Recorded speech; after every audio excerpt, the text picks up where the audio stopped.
बड़ा दुख हुआ मन में। क्या विचार क्या आ रहे मन में? परम पुनीत ना जाए तज, किए प्रेम बड़ पाप, प्रगट न कहत महेश कछु, हृदय अधिक संताप। हृदय में बड़ा दुख है।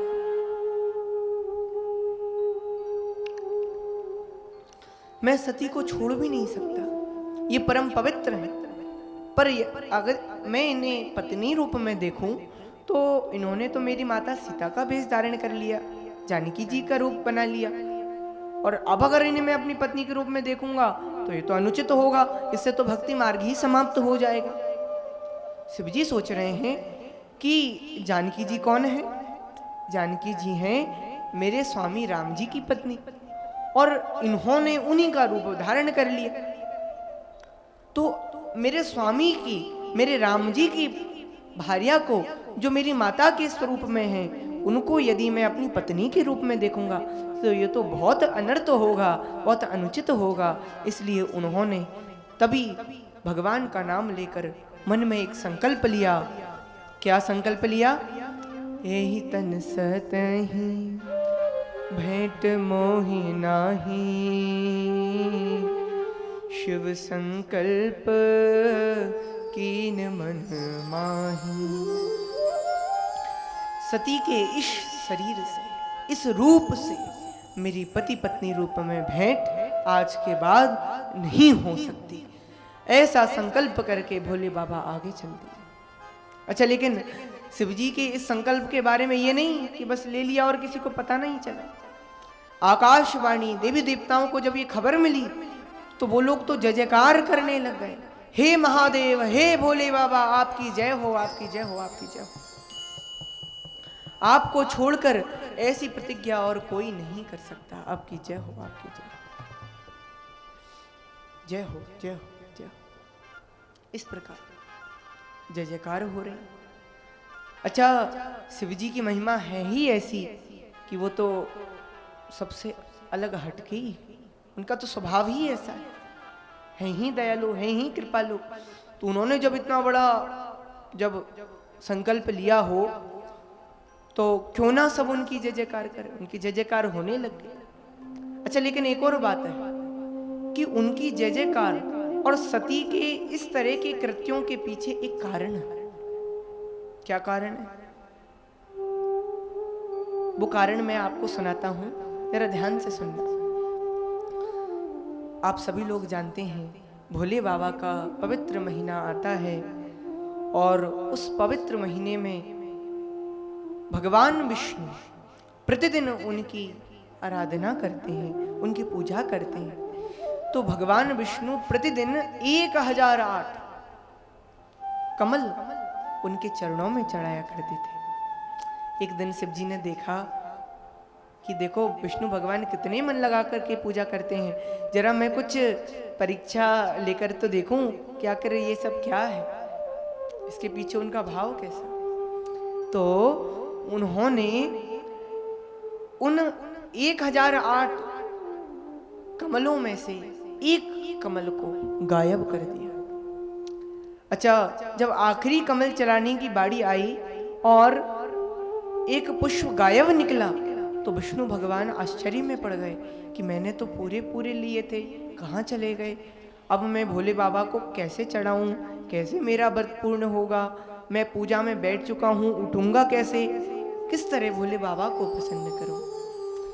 उन्होंने तभी विचार किया कि मेरे भक्त मेरे नेत्रों को ही नयन कमल कहते हैं, तो क्यों ना ये नयन ही उनके चरणों में अर्पित कर दूं, ये नयन ही उनकी सेवा में क्यों ना मैं काम ले आऊं।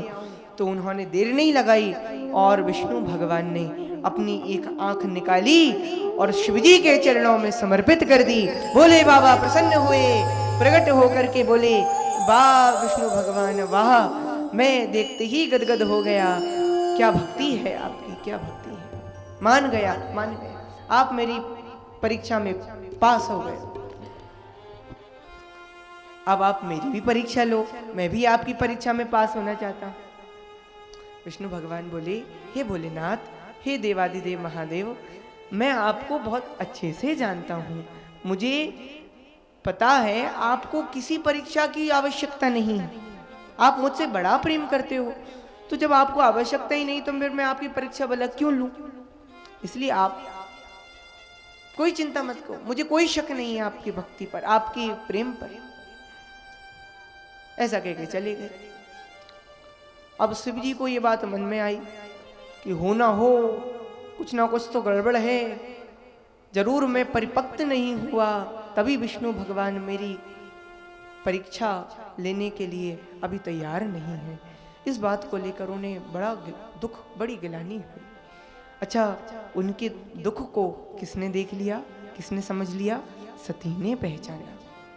पत्नी का क्या कर्तव्य है कि सुख दुख चाहे कैसी परिस्थिति आए, सदैव वह अपने पति का साथ दे, सच्ची हितैषी बने, सच्ची साथी बने।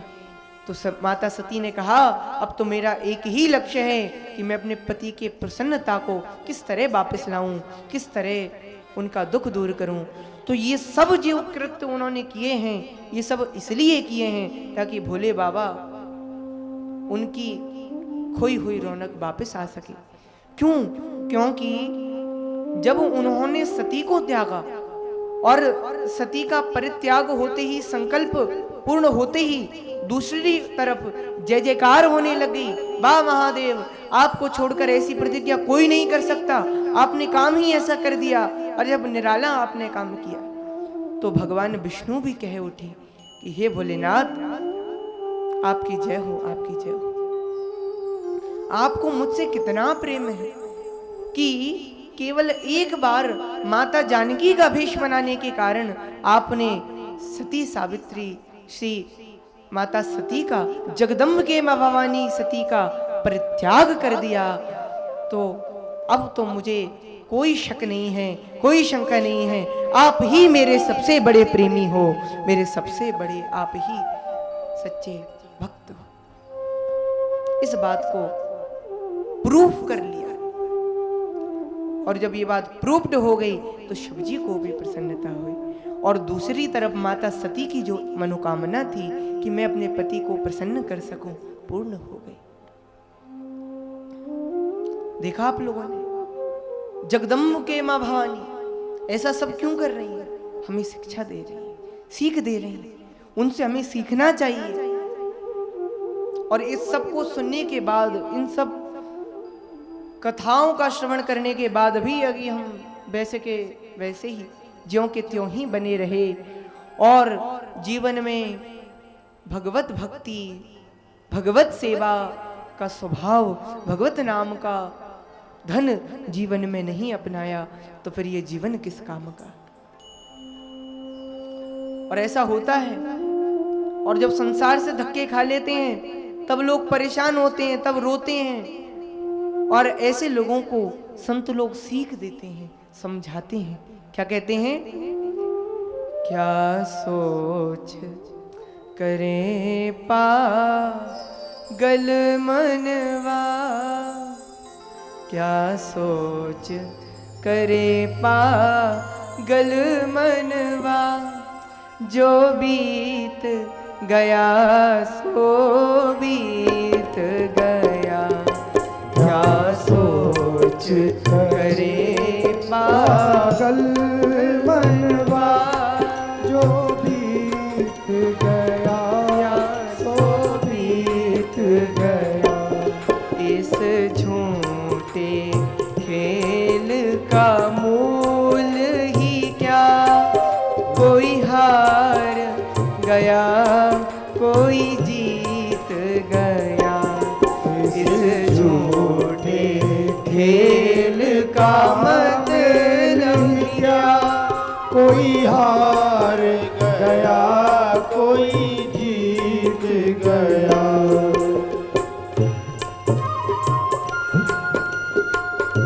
जय हो।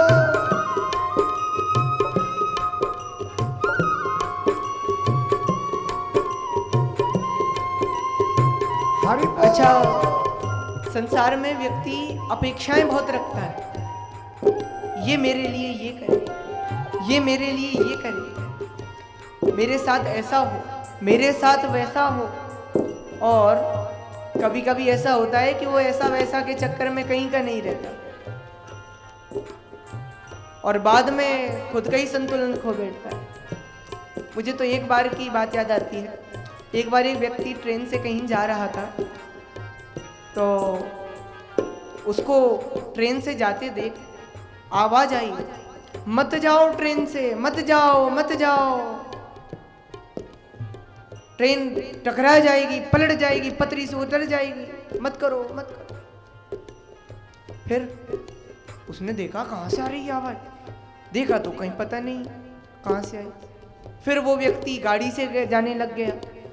उसने अनेकों वाहन अपना लिए, उसने घोड़ा गाड़ी सब, ऑटो रिक्शा, 4 पहिए की गाड़ी, मोटरसाइकिल सब अपना लिए। हर बार आवाज आती, टकरा जाएगी। अंत में एरोप्लेन के पास पहुंचा और उसमें बैठ के जब वो सफर करने जा रहा था तब भी वही आवाज आई, मत चढ़ो, क्रैश हो जाएगा, टूट जाएगा, विस्फोट हो जाएगा, मत करो मत करो। व्यक्ति आखिरकार परेशान हो गया, बोला कौन हो तुम, क्यों मैं बार बार मेरे को डिस्टर्ब कर रहे हो, कौन हो, ये कौन की आवाज है, कौन बोल रहा है। तब आवाज आई, मैं भगवान बोल रहा हूं,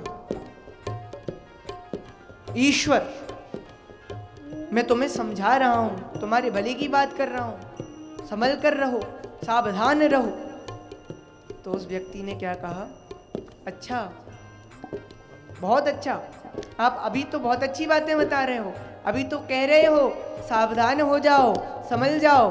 अच्छा एक बात बताना भगवान, जब मैं शादी करने जा रहा था, जब मैं घोड़े पर चढ़ने जा रहा था, तब आप कहाँ चले गए थे? उस समय अगर आपने मुझे बता दिया होता कि घोड़े पर मत चढ़ो, बाद में पछताओगे, तो मैं बाद में पछताता तो नहीं। तो अटपटे टाइप के लोग होते हैं और उनकी अनेक अपेक्षाएं होती हैं। क्या कहते हैं, ये हो जाए वो हो जाए, जबकि ऐसा जरूरी नहीं है कि हम जो चाहें वही, क्योंकि हमारी जो आशाएं हैं वो क्या कभी रुकने का नाम लेती हैं?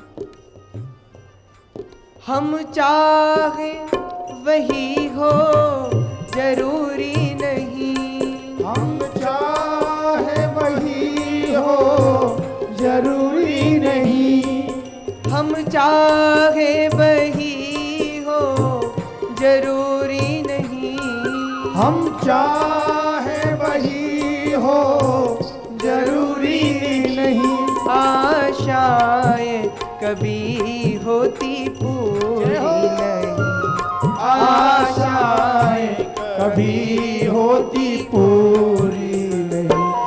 ये सोच तनिक जीवन भटका, सोच कहित जीवन कितना जीवन बचा है, श्वासा जल कितना रीत गया, श्वासा जितवा रीत गया। ये सोच करे पागल मनवा, क्या सोच करे पागल मनवा, जो बीत गया सो बीत गया, जो बीत गया सो बीत गया। जय हो हरि बोल।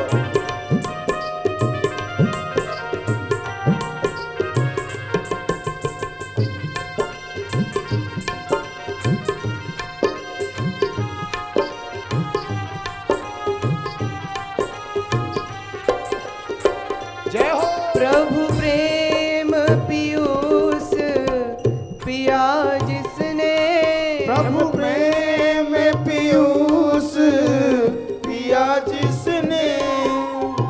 जीवन तो वही है जो दूसरे के काम आए, इसलिए पर है तू जन्म लिया जिसने, पर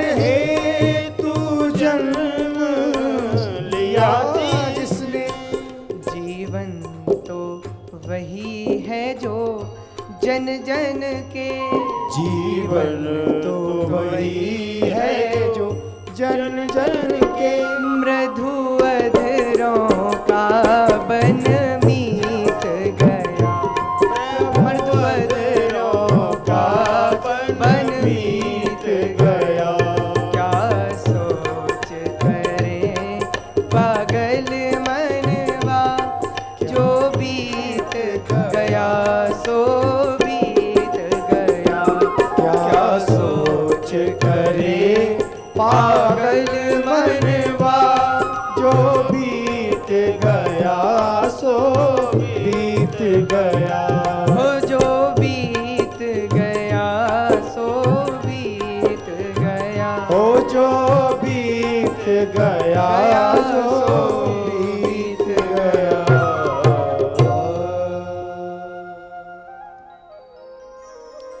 जो बीत गया सो बीत गया, अब आगे की सोचो।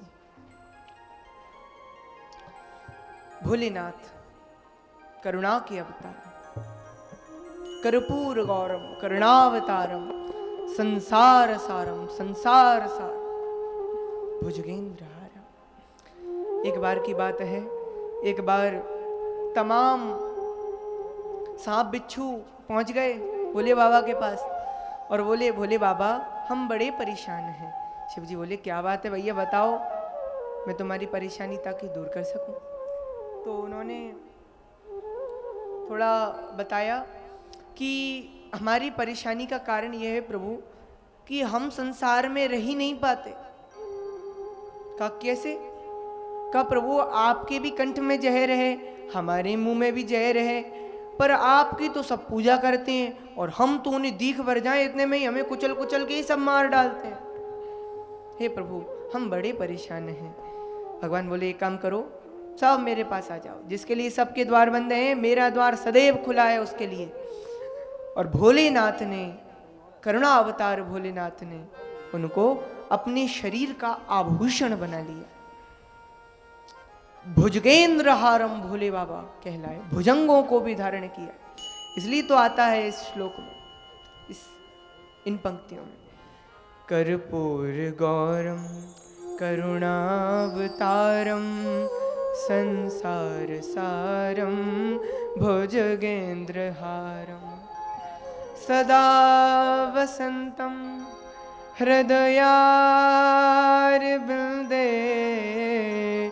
भवं भवानी सहितं नमामि। भवं भवानी सहितं नमामि। शिव कौन है? शंकर कौन है? जो समाज का सारा कष्ट अपने ऊपर ले ले, अपने रहते समाज पर कोई कष्ट ना आने दे, वही तो समाज का सबसे बड़ा शिव है। संसार का दुख हरने वाले वही तो भोलेनाथ हैं। वही तो कालों के काल महाकाल, देवों के देव महादेव हैं, नाथों के नाथ। नाथ हरे भोलेनाथ हरे भोलेनाथ हरे भोलेनाथ। वही तो विश्वनाथ है, वही तो जगन्नाथ है, वही तो महाकाल है। अच्छा, अन्य देवताओं को तमाम चीज चढ़ाओ तो प्रसन्न होंगे, इनको ये चढ़ाओ तो प्रसन्न होंगे। शिव जी कहते हैं भैया जो किसी के काम का नहीं सो हमको चढ़ाओ, जो मन करे सो चढ़ाओ। तो धतूरा राग जो बने सो चढ़ाओ, शिव जी उनमें ही प्रसन्न है। ऐसे हैं दयालु कृपालु भोलेनाथ, जो भक्तों की भक्ति, प्रेमी के प्रेम के वश होकर के प्रसन्न जल्दी हो जाते हैं और सब अपने भक्तों पर कृपा करते हैं, करुणा की दृष्टि रखते हैं। ऐसे भोले बाबा हैं, करुणा के अवतार हैं। हम उन्हीं की गोदी में बैठकर महाकाल की नगरी में ही श्री राम कथा का हम लोग श्रवण गायन लाभ प्राप्त कर रहे हैं। आइए जरा उनके नाम का भी स्मरण कर लेते हैं भाव से। शिव भोले बम बम भोले तेरे सेवक करें पुकार रे, तो तीन लोक का स्वामी है। शिव भोले बम बम भोले सेवक करे पुकार रे तू तीन लोक का स्वामी है। शिव भोले बम भोले तेरे सेवक करें पुकार रे तू तीन लोक का स्वामी है। शिव भोले बम बम भोले तेरे सेवक करे पुकार रे तू तीन लोक का स्वामी है। जय हो। प्रेम से तालियों की सेवा करते हुए हरि बोल बम भोले।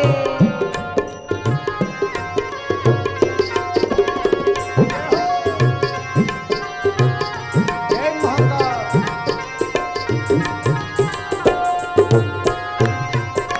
तालियों की सेवा करते हुए जय हो।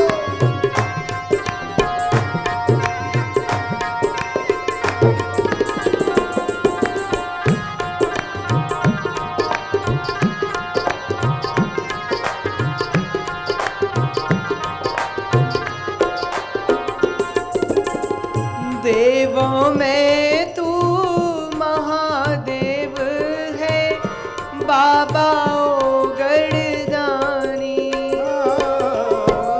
देवों में तू महादेव है बाबा और गणदानी।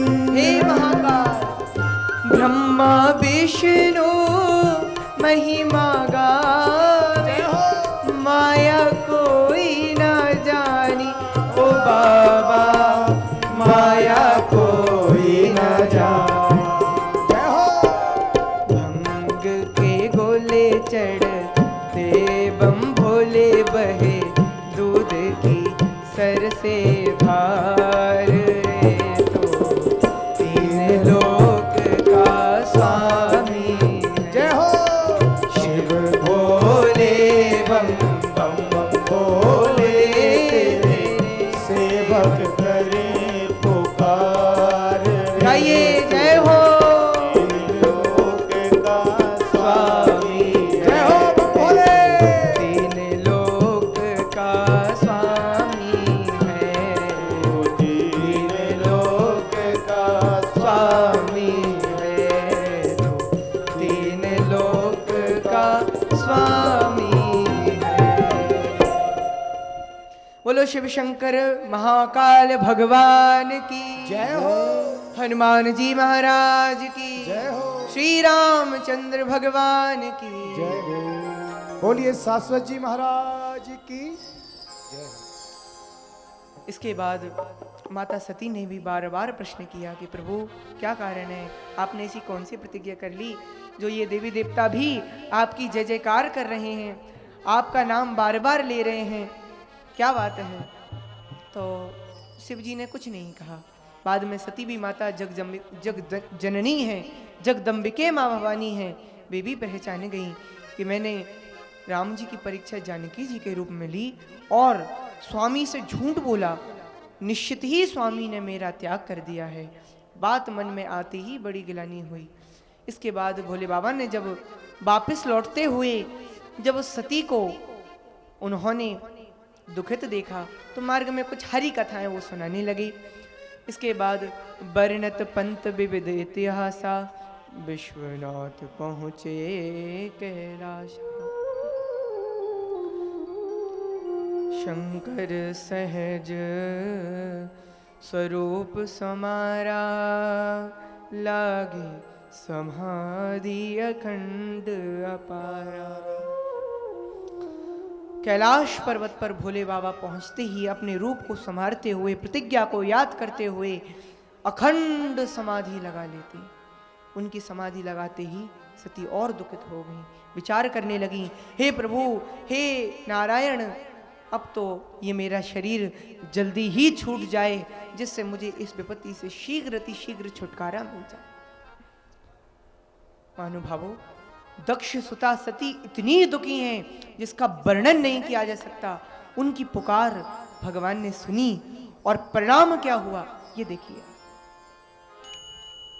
1-2 साल नहीं, जब 87,000 वर्ष निकल गए, बीते संवद सहस 87, तब जाकर के शिव जी जागे। बीते संवद सहस 87, बीते संवद सहस 87, तजी समाधि शंभु अविनाशी, तजी समाधि शंभु अविनाशी। उठते ही राम नाम शिव सुमिरन लागे, राम नाम शिव सुमिरन लागे। ओ जानहु सती जगत पति जागे, जानहु सती जगत पति जगत पति जागे, जगत पति जागे।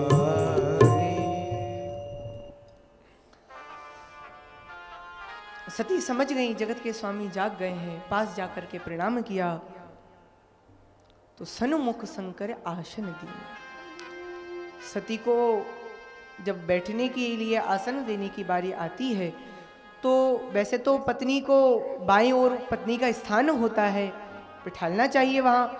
कोई भी यज्ञ यदि पुण्य कार्य जब हम करते हैं तो पत्नी का स्थान बाईं ओर होता है, पर शिवजी ने माता सती को बाईं ओर नहीं बिठाला। कहाँ बिठाला? सन्मुख शंकर आसन दिया, सामने बैठने के लिए आसन दिया। कहा ऐसा क्यों किया? क्योंकि सती का त्याग कर चुके हैं, इसलिए सामने बिठाला। इसके बाद दुखित देख करके फिर से कुछ हरि की कथाएं सुनाने लग गए।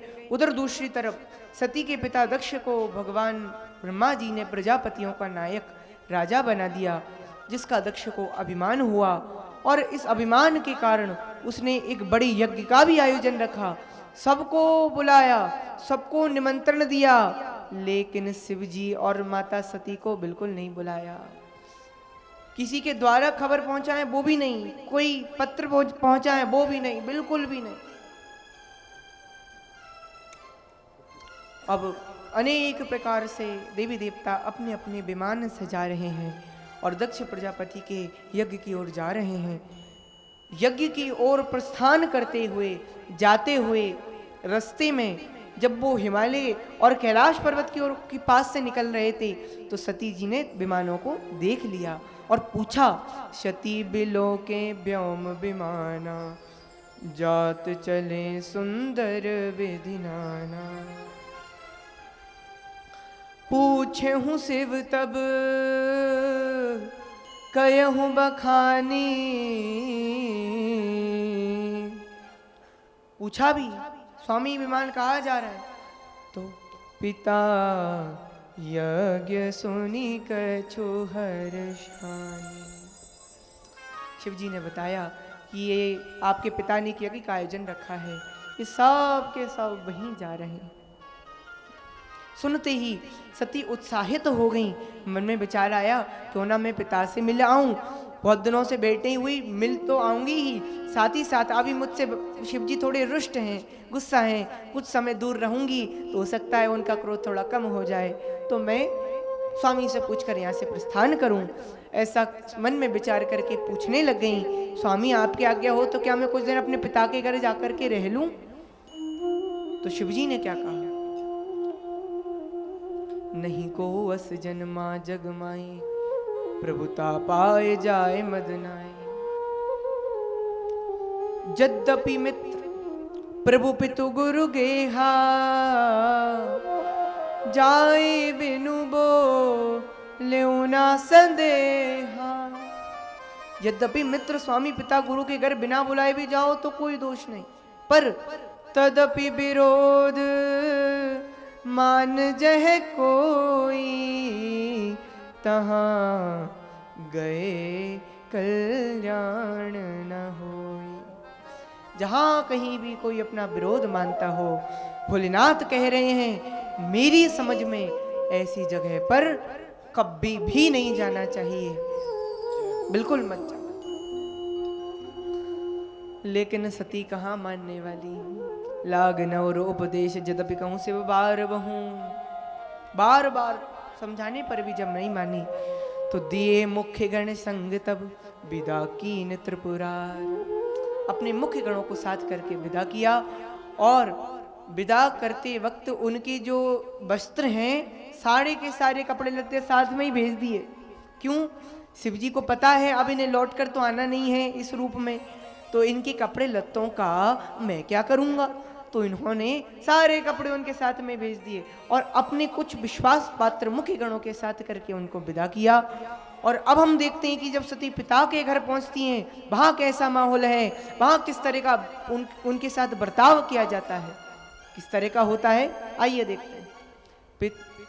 पिता भवन जब गई भवानी, पिता भवन जब गई भवानी, दक्ष त्रास का होना सन्मानी, दक्ष त्रास का होना सन्मानी, सादर भले ही मिली एक माता, सादर भले ही मिली एक माता, भगनी मिली बहुत मुस्काता, भगनी मिली बहुत मुस्काता, सती जाए दे कहूँ तब जागा, सती जाई रे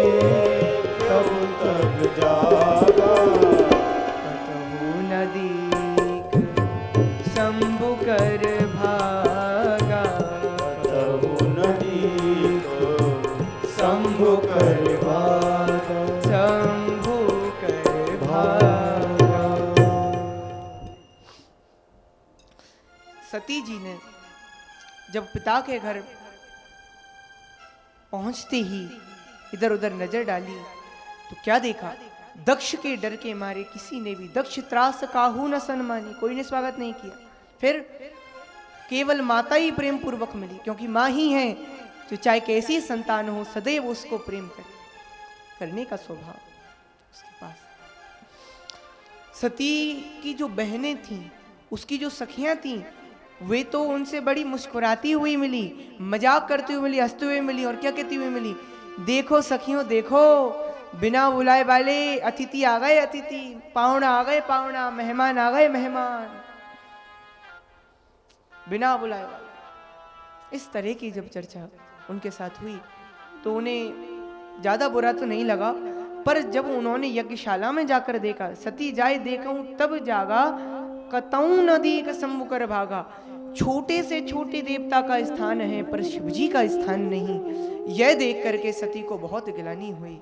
इतना दुख तो पति के त्यागने पर भी नहीं हुआ था जितना दुख पति के अपमान के कारण हो गया। सती का हृदय बहुत जोर से जल उठा। माता ने उन्हें समझाने का भी प्रयास किया पर सती नहीं मानी और भरी सभा में क्रोध भरे वचन बोली। क्या बोली? रे सभासदो, ध्यान से सुनो, जिन्होंने मेरे पति शिव जी की निंदा की है और जिस निंदा में मेरे पिता भी शामिल हैं, किंतु मेरा ये जो शरीर है वो दक्ष के वीर से उत्पन्न हुआ है और आज मैं अपने इस शरीर को त्यागने जा रही हूं। ऐसा कह करके उन्होंने योग अग्नि के माध्यम से वही यज्ञ हवन कुंड में ही अपने शरीर को जला करके भस्म कर दिया, भस्म कर दिया, भस्म कर दिया। पिता मंदमती निंदत ते ही, पिता मंदमती निंदत ते ही, दक्ष शुक्र संभव ये दक्ष सुख संभव ये अस कहि योग अग्नि तनु जारा। अस कही योग अग्नि तनु और जैसे ही ऐसा किया भयहु सकल मक हाहाकार। भयहु सकल मक हाहाकार हाहाकार।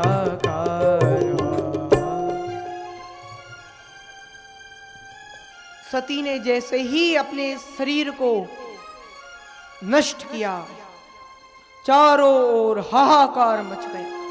सती का मरण देखते ही शिवगणों ने यज्ञ विध्वंस कर दिया। ये खबर जब भगवान भोलेनाथ तक पहुंची तो उन्होंने वीरभद्र को भेजा। वीरभद्र ने जाकर भृगु ऋषि आदि सभी को यथोचित दंड दिया। गणों को जिन्होंने परेशान किया था उनको भी दंड दिया। और कुछ गण बताने लग गए, देखो भैया वीरभद्र जी किस तरह दंड दिया। जैसे एक संत थे, वो लोग जब इन गणों को धक्के देकर वहां से इनका भी अनादर किया जा रहा था, उस वक्त हंस रहे थे ये बाबा जी। और कैसे हंस रहे थे? अपनी दाढ़ी पर हाथ फेर फेर के हंस रहे थे, कुछ करो। तो क्या किया उन्होंने? उनकी दाढ़ी ही खत्म कर दी। अब वो महाराज जी परेशान हो गए, क्या करें क्या करें। भाई बिना दाढ़ी के हाथ फेरे उनसे कुछ बात ही नहीं निकलती थी, उनकी आदत में पड़ गई थी। लेकिन आप तो जानते ही हो भोले बाबा बड़े दयालु कृपालु हैं। इसके बाद में उनके बाद भोले बाबा का आना हुआ और उन्होंने उनको वो भी प्रदान की। और जिन लोगों ने वहां पर उनका अनादर किया था, वीरभद्र ने उनको तो दंड दे ही दिया। दक्ष की वह गति हुई जो शुभ द्रोहियों की हुआ करती है, वह जगत विधि दक्ष गति सोई, जिस कछु संभ विमुख कहे होई। पर बाद में भोले बाबा ने आकर पुनर्जीवित किया। और तुलसीदास जी कहते हैं इस कथा को सारा संसार जानता है, इसलिए उन्होंने संक्षेप में कहा कि सती ने मरते मरते भोलेनाथ से ये वरदान मांग लिया कि मेरा जन्म जन्मांतर तक भोलेनाथ के चरणों से प्रेम बना रहे, लगा रहे। क्या वरदान मांगा? सती मरत हरि शन बर मांगा। सती मरत हरि सन बर मांगा। जन्म जन्म शिव पद अनुरागा। जन्म जन्म शिव पद अनुरागा। तेहि कारण हिम गिर गे है जाई। तेहि कारण हिम ग्रह घर जाई। और जनमी पार्वती तनु पाई। जनमी पार्वती तनु पाई। और उन्होंने ऐसा वरदान मांगा और उनकी पुकार सुनी गई। इसी कारण से उन्होंने अपना नया जन्म, नया अवतार हिमालय जी के यहाँ पर जाकर के माता पार्वती के रूप में ले लिया। बोलो पार्वती मैया की जय हो। और जब ते उमा शैल ग्रह जाई। जब ते उमा शैल ग्रह आई। सकल से संपत्ति सह छाई। सकल सिद्धि संपत्ति तह छाई। नारद समाचार तब पाए। ओ नारद समाचार तब पाए। ओ कतो कहीं गिर गए हंस धाए।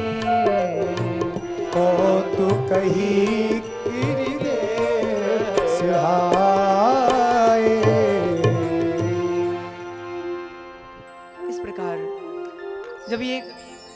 प्रागट इनका होता है, किनका? माता भवानी का, हिमालय के यहाँ पर।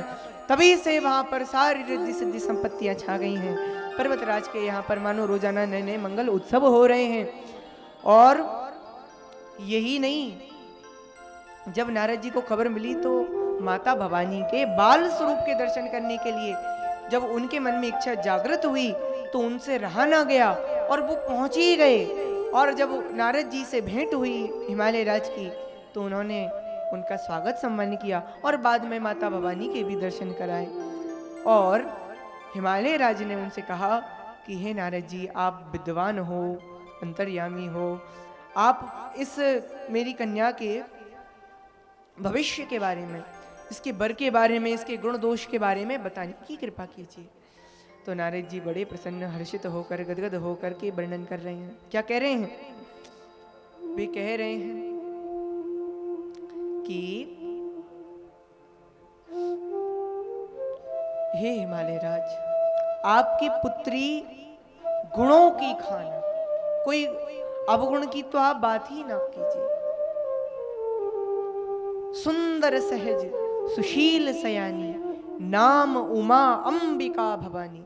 ये तो स्वभाव से सुंदर सहज सुशील शयानी समझदार होंगी, जिन्हें लोग उमा अंबिका और भवानी के नाम से जानेंगे। संसार की सभी स्त्रियां इनके नाम का स्मरण करके अपने पतिव्रत धर्म का पालन करेंगी। ये सदा अपने पति को प्यारे होंगी, सारे संसार में पूजनीय होंगी। और ये सब बातें बताई। फिर बाद में कहा अब बस एक अवगुण भी सुन लीजिए। हिमालय राज बोले अभी तो आपने कहा था बस गुण ही गुण है, ये अवगुण कहाँ से आ गया? कहा सुनो तो सही, अवगुण क्या है? कहा जोगी जटिल अकाम मन, नगन अमंगल भेष, अस स्वामी यह कह मिले, परि अस्त असिरे। गुणहीन, मानहीन, माता पिता बीन, उदासीन, योगी, जटाधारी, नंगा, शरीर पर सांपों को लपेटने वाला, और तो और शेरों की घाल पहनने वाला, ऐसा पति इनको मिलेगा? इनके हाथ में ऐसी रेखा बनी हुई है। इतना सुनते ही सज्जनों, प्यारी प्यारी माताओं, जैसे ये खबर सुनी तो घबरा गए। अरे ये क्या कह रहे हो आप? माता मैना और हिमालय राज बोले कि हे नारद जी, आप सर्वज्ञ हो, त्रिकालज्ञ हो, कृपया कर इसका कोई उपाय हो तो वो भी बताइए। नारद जी बोले इसके भाग्य में जो लिखा है उसे कोई नहीं मिटा सकता, वर तो इन्हें ऐसा ही मिलेगा, पर एक उपाय मेरे ख्याल से एक हो सकता है। क्या हो सकता है? कहा जय जय बर में दोष बखाने,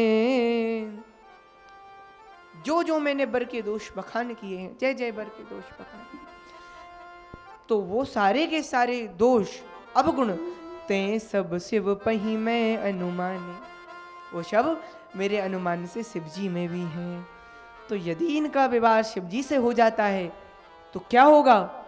समरथ कहूँ नहीं दोष गुसाई, समरथ कहूँ नहीं दोष गुसाई, रवि पावक सुर सर की नाहि, रवि पावक सुर सर की नाहि, सुर सर की नाहि।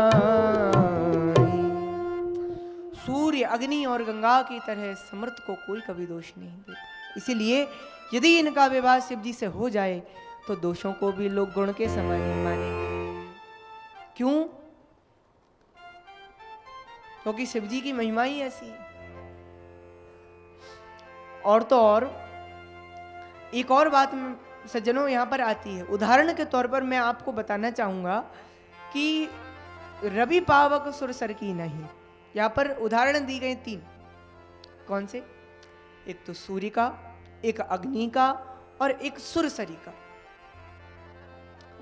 तो मान के चलो रवि यानी सूर्यदेव, सूर्य अपना कितना ही ताप क्यों ना बढ़ा ले, पर क्या उसे दोष लगता है? चाहे 50 डिग्री पे पहुंच जाए, लेकिन चाहे कितना ही हम कुछ कह लें, लेकिन उसको कुछ दोष नहीं लगेगा। थोड़ा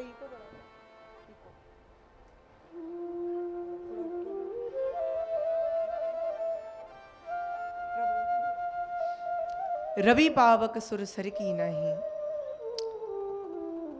पावक अग्नि, अग्नि चाहे आपका पूरा मकान जला दे, पूरा ही नुकसान कर दे, लेकिन उसको दोष नहीं लगेगा। क्यों? क्योंकि वो समर्थ है। और सुरसरी, गंगा जी को ले लो, हमारी छपरा मैया को ले लो, तो देखो इनको भी दोष नहीं लगेगा क्योंकि ये समर्थ है। आप लोग जानते हो हमारे देश के जो बड़े बड़े महानगर हैं उनकी सबकी गंदगी जाके किन में मिल रही है? हमारी इन्हीं गंगा जी, इन्हीं हमारी महान नदियों में ही आके मिल रही। उसके बाद भी वो अपवित्र नहीं। क्यों? क्योंकि वो समर्थ है। अब मान के चलो आप अपने ठाकुर जी को नहलाने के लिए एक लोटा पानी भर करके या कोई भी एक किसी पात्र में पानी भर करके अपने ठाकुर जी को नहलाने के लिए पानी ले जा रहे। अब रास्ते में उस पानी को किसी सुअर ने अपना मुंह लगा दिया, तो अब बताओ आप कि क्या फिर भी आप उस जल से अपने ठाकुर जी को स्नान कराओगे? बिल्कुल नहीं कराओगे, है ना। अब मान के चलो अभी तो बात चल रही थी कि वो समर्थ हैं, तो फिर उनका जल अपवित्र कैसे हो गया? कहा वो जल अपवित्र इसलिए हो गया क्योंकि वो जो जल है, जो लोटे वाला, वो केवल एक अंश था। और मान के चलो गंगा जी में अगर पूरा का पूरा अगर एक सूकर ही पटक दिया जाए, सोरी पटक दो, तो क्या अपवित्र हो जाएंगी? बिल्कुल नहीं हो सकती। क्यों? क्योंकि वो समर्थ है, वो अंशी हैं और वो छोटा सा अंश रूपी जल उनका अंश। ठीक उसी प्रकार ईश्वर अंश जीव अविनाशी, चेतन अमल सहज सुख राशि। जीव अंश मात्र है और परमात्मा अंशी है। भगवान जो कर सकते हैं वो सब कुछ हम नहीं कर सकते। लोग भगवान की नकल करने की कोशिश करते हैं। 7 दिन में ही पूतना को मार दिया था भगवान श्री कृष्ण ने। आप मार के बताओ। भगवान ने जहर पिया है, पता नहीं भोले बाबा कितने टन जहर पी गए। आपको नकल करने की इतनी इच्छा है ना, तो आप जहर पी के जरा देखो तो सही। अरे ज्यादा नहीं, बस 1 घूंट पी के देख लो, पता पड़ जाएगा। जो लोग भगवान की नकल करते हैं, कोशिश करते हैं, भाई भगवान ने जो सब कुछ किया है वो हम सब कुछ नहीं कर सकते, पर उन्होंने जो समझाया है, जो सीख दी है, वो हम जीवन में अपना सकते हैं। जैसे कि मान के चलो उन्होंने 2 अवतार लिए प्रमुख, राम अवतार और कृष्ण अवतार, और दोनों ही अवतारों का प्रमुख स्थान है हमारे जीवन में भी। कैसे? राम कृष्ण 2 एक हैं, अंतर नहीं निमेश, इनके नयन गंभीर हैं, उनके चपल विशेष। राम जी मर्यादा पुरुषोत्तम है तो कन्हैया जी लीला पुरुषोत्तम है। राम जी गंभीर हैं तो कन्हैया जी चल चल है। बस यही अंतर है। अच्छा, सीख कैसे लें दोनों से? तो कहा राम जी ने जो जीवन में करके दिखाया है, जैसे प्रातः काल उठकर रघुनाथा, माता पिता गुरु नावई माता, गुरु गृह गए पढ़न रघुराई, इस तरह के उन्होंने चरित्र में जो कृत्य किए हैं उनको हमें जीवन में उतार सकते हैं। भगवान श्री राम ने जो करके दिखाया है वो हम कर सकते हैं, पर क्या कन्हैया जी ने जो किया है वो हम कर सकते हैं? छिटी उंगली से तो छोड़ो, दोनों हाथ भी उठा लोगे ना तो 7 कोस के गोवर्धन महाराज तो बहुत बड़ी बात है। आप 1 कोस के उठा भी नहीं पाओगे, हिला भी नहीं पाओगे।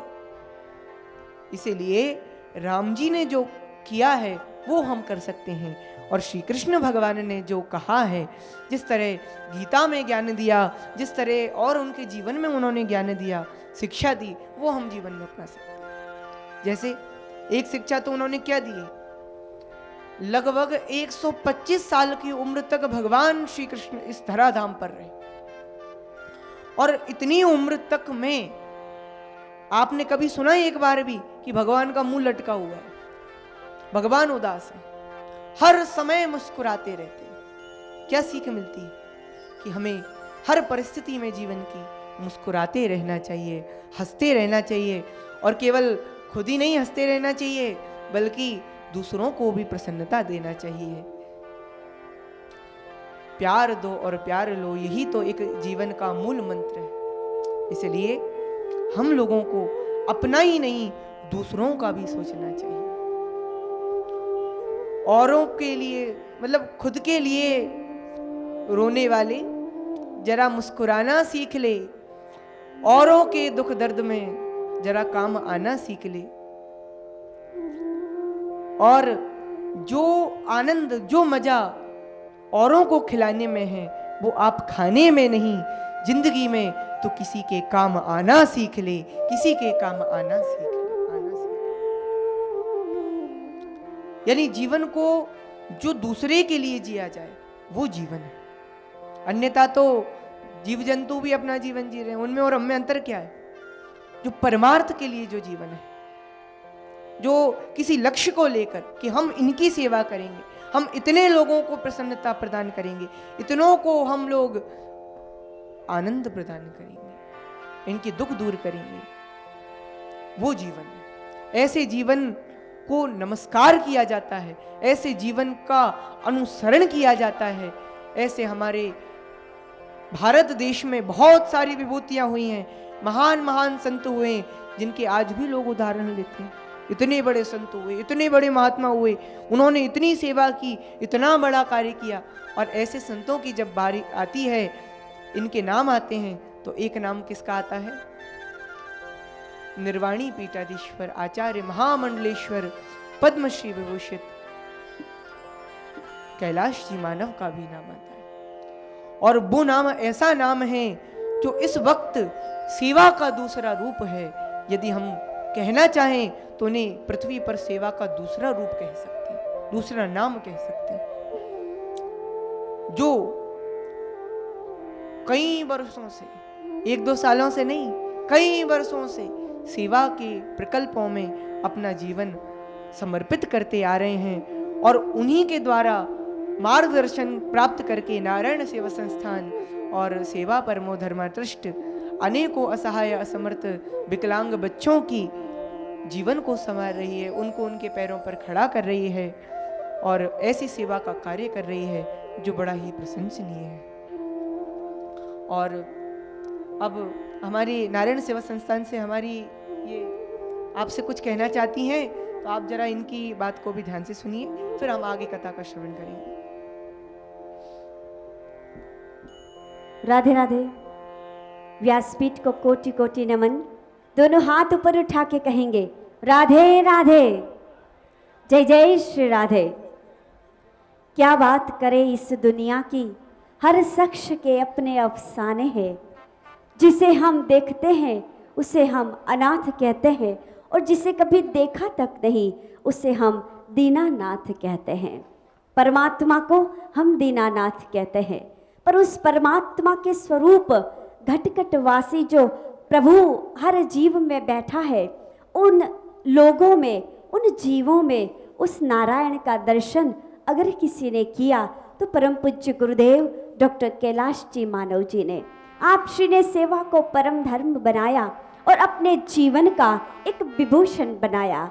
उसे राह पर चलते चलते, परमात्मा का अनुसंधान करते करते, अनेक सैकड़ों बच्चों का कल्याण साधते हुए, अनेक अनाथों को अपनाते हुए, उनके नाथ बनते हुए, परमात्मा को हमेशा ये पुकार लगाए कि हे प्रभु, गरज बरस प्यासी धरती पर और पानी दे मौला, चिड़ियों को दाने बच्चों को गुड़ धानी दे मौला।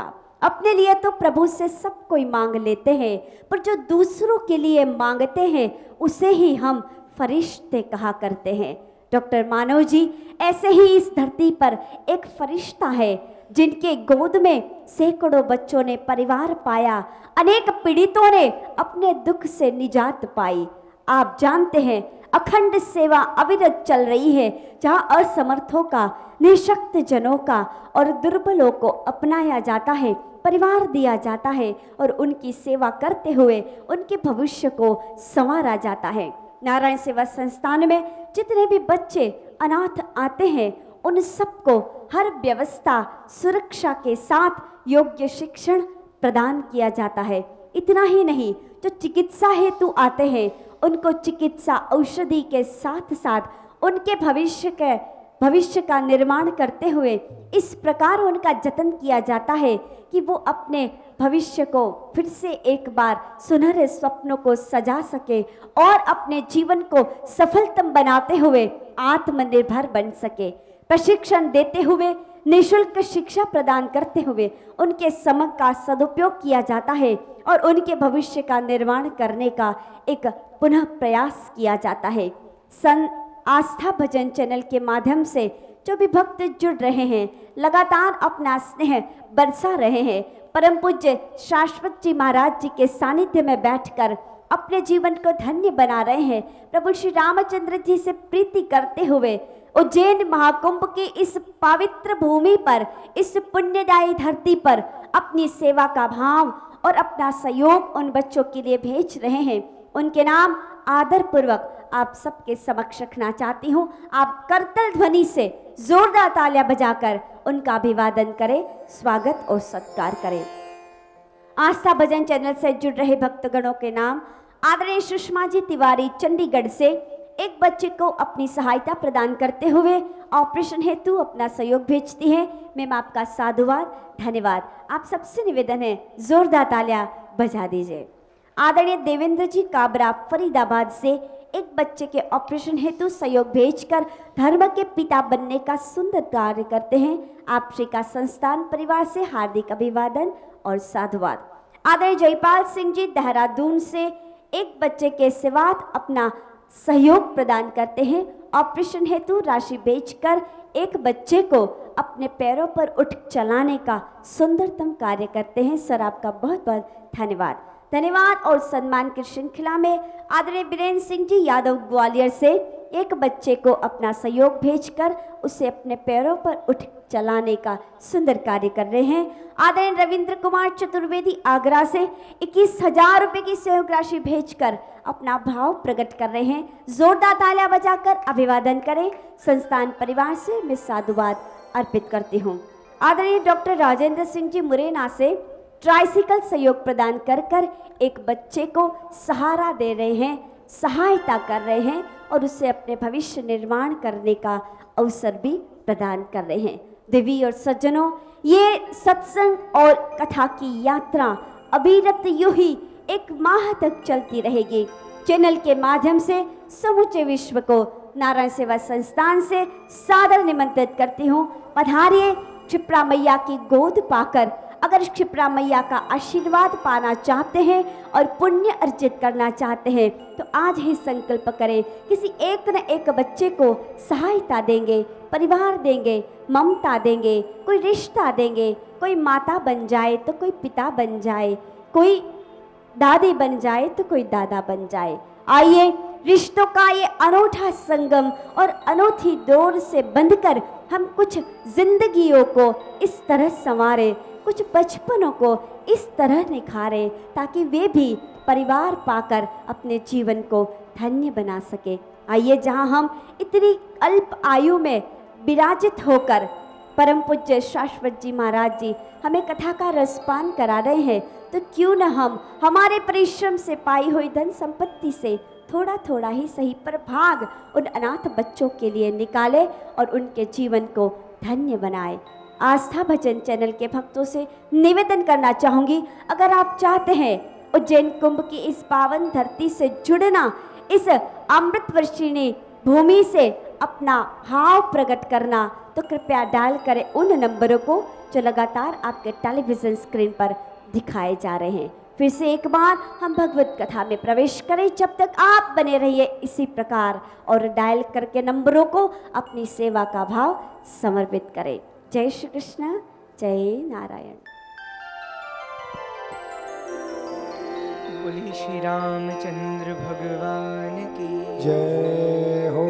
बोलो हनुमान जी महाराज की जय हो। महाकाल भगवान की जय हो। श्री सद्गुरुदेव भगवान की जय हो।